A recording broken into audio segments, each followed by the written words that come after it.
अस्सलाम वालेकुम स्टूडेंट, आज हम एक और लोगों से तैयार करेंगे। आज से मैंने बायोलॉजी का न्यू सेशन स्टार्ट किया है। जिन लोगों ने जो बच्चे भी 9th क्लास में आए हैं उनके लिए मैंने स्टार्टिंग से दोबारा से सारी वीडियोस डाउनलोड बनाना शुरू की हैं, जो कि बच्चे अब न्यू जो सेशन 2022 का स्टार्ट हुआ है, जिन्होंने 2023 में जाके एग्जाम्स देने हैं, उन बच्चों के लिए मैंने अब स्टार्टिंग से सारा साल थोरोली लेक्चर अपलोड किया करूँगी, जिससे बच्चे बायोलॉजी के अच्छी तरीके से तैयारी कर सकते हैं। तो आज हम डिस्कस करेंगे बायोलॉजी की ब्रांचेस को, क्योंकि डिवीजन वाला लेक्चर मेरे चैनल पे मौजूद है। डिवीजन ऑफ बायोलॉजी मैंने करवा दिया था, introduction of biology and division of biology मैंने स्टार्टिंग में ही पहला लेक्चर ही यही दिया था। तो डिवीजन ऑफ बायोलॉजी हमारा कंप्लीट है, जबकि ब्रांचेस ऑफ बायोलॉजी आज हम करेंगे। बेटा बायोलॉजी की टोटल तकरीबन 16-17 ब्रांचेज हैं, ठीक है। इनमें से कुछ इंपॉर्टेंट ब्रांचेज हैं जो एग्जामिनर पूछता है, जैसा कि पहली ब्रांच है आपकी मॉर्फोलॉजी। मॉर्फो का मीन है स्ट्रक्चर एंड फॉर्म, यानी बनावट और साख्त, और लॉजी का मीन है टू स्टडी, मुतालिया करना। तो इसकी डेफिनेशन है the branch of biology which deal with the study of form and structure of living organism is called morphology. Biology की वो शाख जिसमें जानवरों की बनावट का और साख्त का मुतालिया किया जाता है उसको हम कहते हैं मॉर्फोलॉजी। एग्जाम्पल है इसकी स्टडी ऑफ स्ट्रक्चर ऑफ आई, आंख की साख्त का मुतालिया करना। सेकेंड वाली हमारी ब्रांच का नेम है एनाटॉमी। एनाटॉमी का वर्ड निकला है इंटरनल से इनसाइड, यानी अंदरूनी, ठीक है। इसकी डेफिनेशन है the branch of biology which deal with the study of internal structure of organism या internal structure of living thing is called anatomy. किसी भी जानदार अशिया की या किसी भी जानदार की अंदरूनी साख्तों का मुतालिया करना एनाटॉमी कहलाता है, जैसा कि structure of study of structure internal structure of kidney, गुर्दे की अंदरूनी साख का मुताला करना, गुर्दा बाहर से कैसा है और अंदर से गुर्दा कैसा दिखाई दे रहा है।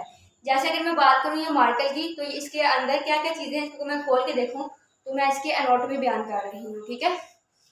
उसके बाद थर्ड वाली आपकी ब्रांच है हिस्टोलॉजी। हिस्टो का वर्ड निकला है टिश्यू से, लॉजी का मतलब है टू स्टडी। जहाँ पे भी लॉजी का वर्ड इस्तेमाल हो उसके साथ आपने क्या लगाना है, टू स्टडी। तो हिस्टो का मीन क्या है, टिश्यू। अब ये टिश्यू क्या है, ये टिश्यू पेपर यूज करने वाला नहीं, इसका मतलब है group of cell, group of cell, cells का ग्रुप, ठीक है। और लॉजी का मतलब है टू स्टडी। तो इसकी डेफिनेशन क्या होगी, the branch of biology which deal with the microscopic study of tissue. Biology की वो शाख जो टिश्यू का माइक्रोस्कोपिक मुतालिया करती है, हिस्टोलॉजी कहलाती है। बेटा टिश्यू इतने छोटे होते हैं उनको हम आम आंख से नहीं देख सकते, सेल भी बहुत छोटे होते हैं उनको आम आंख से नहीं देख सकते, इसको अंडर माइक्रोस्कोप देखना पड़ता है। तो माइक्रोस्कोपिक स्टडी जो टिश्यू किया वो क्या कहलाएगी, हिस्टोलॉजी। एग्जाम्पल है स्टडी ऑफ कार्डियक टिश्यू, दिल के टिश्यू का मुतालिया करना, कार्डियक टिश्यू को। इसकी जगह आप कोई और भी ऑर्गन की एग्जाम्पल दे सकते हैं। उसके बाद हमारी फोर्थ वाली ब्रांच है सेल बायोलॉजी। बेटा ये इंपॉर्टेंट है, बोर्ड में आई हुई है डेफिनेशन इसकी। सेल का मतलब है बेसिक यूनिट ऑफ लाइफ, जिंदगी की बुनियादी इकाई। बायो का मतलब है लिविंग लाइफ, जानदार, ठीक है। और लॉजी का मतलब है टू स्टडी। उसकी डेफिनेशन क्या बनेगी, the branch of biology which deal with the study of cell and its organelle. Cell और सेल के अंदर पाई जाने वाली साख्तों का मुतालिया सेल बायोलॉजी कहलाता है, ठीक है। नोट की फॉर्म में आप ये भी बात लिखेंगे, this branch also deal with the study of cell division. इस ब्रांच में हम ये भी पढ़ते हैं कि सेल डिवाइड कैसे होता है, एक सेल से दो से चार सेल कैसे बनते हैं, ठीक है। उसके बाद इसकी एग्जाम्पल है study of skin cell, skin cells का मुतालिया करना। अगर आप चाहें तो इसमें सेल की डेफिनेशन भी लिख सकते हैं कि सेल क्या है। Cell the basic structure and functional unit of life is called cell. जिंदगी की बुनियादी और फैलियाती इकाई सेल कहलाती है। उसके बाद है फिजियोलॉजी। बेटा फिजियो का वर्ड निकला है हमारी बॉडी के रिलेटेड। जब भी फिजिकल फिजियो का वर्ड जो है ना हमारी बॉडी के लिए इस्तेमाल होता है, फिजिकल जब भी कोई बात इस्तेमाल हो रही हो उसका मतलब है हमारी जिस्म के रिलेटेड बात की जा रही है। फिजियो का वर्ड निकला है बॉडी से, बॉडी फंक्शनिंग से, और लॉजी का मतलब है टू स्टडी, जिस्मानी अफाल का मुतालिया करना। इसकी डेफिनेशन होगी the branch of biology which deal with the study of body organs and their activities. जिस्म के मुख्तलिफ हिस्सों का, मुख्तलिफ अज़ा का मुतालिया करना और उनके कामों का मुतालिया करना फिजियोलॉजी कहलाता है।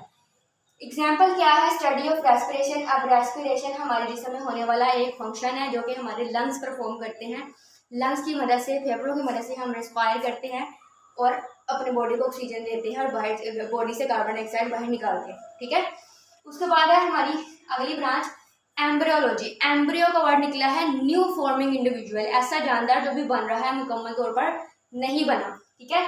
लॉजी का मतलब है टू स्टडी, तो एम्ब्रियो का मतलब है ऐसा जानदार जो भी बन रहा है मुकम्मल तौर पर नहीं बना। इसकी डेफिनेशन होगी the branch of biology which deal with the study of embryo into adult form, जानदार की बायोलॉजी की वो शाखा जिसमें एक जानदार के एम्ब्रियो से मुकम्मल जानदार बनने तक का मुताला किया जाता है, एम्ब्रियोलॉजी कहलाता है। कि पहले एक एग्जाम्पल है इसकी, स्टडी ऑफ एम्ब्रियो ऑफ चिक, चूजे का एम्ब्रियो का मुताला करना। जब मुर्गी अंडा देती है तो बेसिकली जो एग है, एग योक जो है वो आपका चूजा है, जबकि जो एग वाइट है वो सारी नरिशमेंट के लिए दी जाती है, उसको नरिशमेंट होती है एम्ब्रियो ऑफ चिक की, ठीक है। तो जो योक है बेसिकली उससे हमारा चिक बनता है, तो एम्ब्रियो ऑफ चिक का जो स्टडी है वो एम्ब्रियोलॉजी में आ सकती है। इसी तरह आप किसी भी प्लांट का भी कर सकते हैं कि पहले एक प्लांट बहुत ही छोटा सीडलिंग सा जो भी ज़मीन से छोटा सा बिल्कुल सा बाहर आया है वो एम्ब्रियो है, उसके बाद वो फिर सीडलिंग में कन्वर्ट होता है, फिर वो देन प्रॉपर एक प्लांट बन जाता है, ठीक है।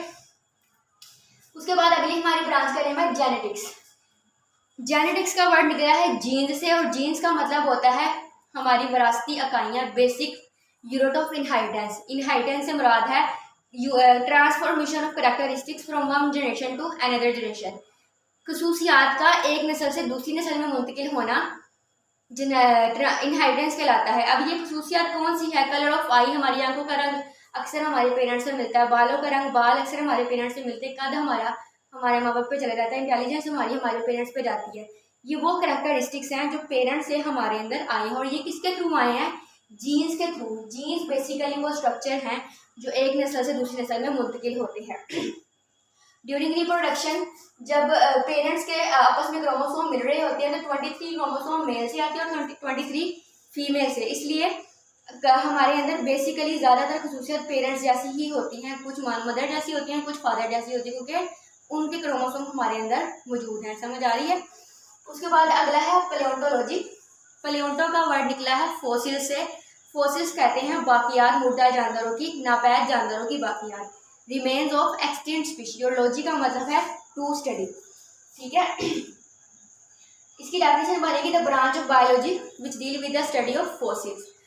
फॉसिल्स की फिर आगे उन्होंने डेफिनेशन दी हुई है, fossils are the remain of extinct species, नापैद हो चुके जानवरों की बाकियात। एग्जाम्पल है study of skeleton of dinosaur, dinosaur के स्केलेटन का मुताला करना। हमें कैसे पता लगा कि दुनिया में डायनासोर मौजूद थे? आज से तकरीबन 4000 साल पहले दुनिया में डायनासोर पाए जाते थे। एक इरा का, दुनिया के मुख्तलिफ दौर गुजरे हैं, उन दौरों में से एक इरा का नाम, दौर का नाम था, इरा का वर्ड दौर के लिए इस्तेमाल होता है, जुरासिक इरा। जुरासिक इरा के अंदर दुनिया में डायनासोर मौजूद थे जिनकी स्पीशी आज दुनिया में मौजूद नहीं है, ये दुनिया से ख़त्म हो चुके हैं। हमें कैसे पता लगा दुनिया में डायनासोर मौजूद थे? उनके स्केलेटन से, उनकी बाकियात से हमें पता लगा कि दुनिया में इतने बड़े स्ट्रक्चर मौजूद थे डायनासोर जो कि नेचर में सेलेक्ट नहीं हो सके, नेचर में सर्वाइव नहीं कर सके, और फिर वो दुनिया से चले गए, ख़त्म हो चुके। इसी तरह अगर हम बात करें कोल की, जो कोयला है ये भी आपके रिमेन है एक्सटिंक्ट स्पीशीज ऑफ ट्रीज़ की। बहुत सालों पहले, बहुत हज़ारों साल पहले जो दरख्त ज़मीन के ऊपर थे, ज़मीन में चेंजिंग की वजह से वो दरख्त ज़मीन के नीचे धंस गए, और ज़मीन के अंदर प्रेशर था काफ़ी, टेम्परेचर था काफ़ी, उस प्रेशर और टेम्परेचर की वजह से जो ट्रीज़ थे वो कन्वर्ट हो गए कोल में, और वो कोल आज हम इस्तेमाल करते हैं, जो कि रिमेन है एक्सटिंक्ट एशियन ट्रीज़ की, ठीक है। उसके बाद अगली आपकी ब्रांच है पैरासाइटोलॉजी।